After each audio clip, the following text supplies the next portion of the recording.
tvoga sunneta.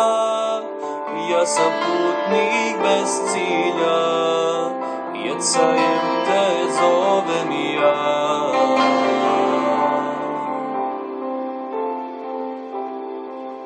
Da li suza iskrena kad te duša zatreba, a ja srca griješnoga? Da li je suza iskrena?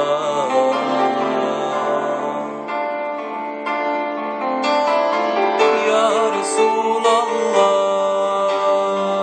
ja Habiballah, ja Nebi Allah, Ahmed Mustafa. Ja Rasulallah, ya Habiballah, ya Nebi Allah, Ahmed